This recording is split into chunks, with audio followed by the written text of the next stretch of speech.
Assalamualaikum warahmatullahi ta'ala wabarakatuh. Hamdan wa syukralillah.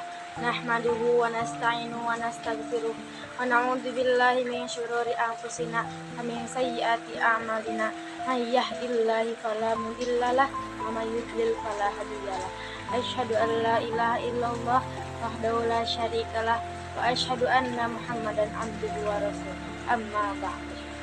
Segala pujian yang milik Allah Subhanahu wa taala, Zat yang Maha Kuat, Zat yang Maha Syukur, yang telah memberikan beribu-ribu kenikmatan yang tidak terhitung. Nikmat iman, nikmat Islam, nikmat sehat walafiat, dan semoga semuanya tetap ada dalam lindungan dan ampunan Allah Subhanahu wa taala. Amin ya rabbal alamin. Salawat serta salam semoga tetap dicurah limpahkan kepada Nabi akhir zaman, seorang nabi yang lahirnya saja membuat goncang alam semesta, membuat heboh para malaikat Allah Subhanahu wa taala, yang bukan karena itu Allah tidak akan menciptakan alam semesta ini. Siapa dia? Tidak lain dan tidak bukan, yaitu Kanjeng Nabi Muhammad Shallallahu Alaihi Wasallam. Dalam kesempatan kali ini, saya akan membawakan kultum yang tertera dalam kitabnya Shahihul Iman makalah ke-14, yaitu ada 5 perkara obat hati di mana tatkala hati kita menjadi keras. Adapun 5 perkara ini diambil dari perkataan Sayyid Jani Al-Khawas yang mana sudah dikatakan oleh Imam Nawawi dalam kitab At-Tibyan. Adapun hadis yang menerangkan tentang 3 perkara yang menjadikan hati menjadi keras. Yang pertama, terlalu banyak makan. Yang kedua, terlalu banyak bicara. Dan yang terakhir, terlalu banyak tertawa. Hadis riwayat Tirmidzi dari Bishr bin Haris.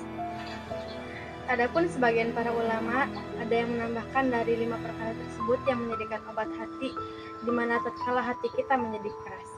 Yang pertama, kita harus selalu bersama dan berkumpul dengan orang-orang yang saleh.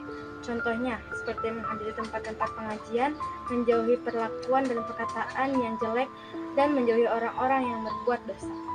Yang kedua yaitu kita harus membaca Al-Quran serta diiringi dengan memahami makna ayat dalam Al-Quran. Yang ketiga, kita harus memakan makanan yang sudah Allah Subhanahu wa taala halalkan. Sebab ketika memakan makanan yang halal itu akan menjadikan hati kita menjadi terang, menjadi lemah lembut, dan menjauhkan dari sifat-sifat yang mewariskan hati menjadi keras.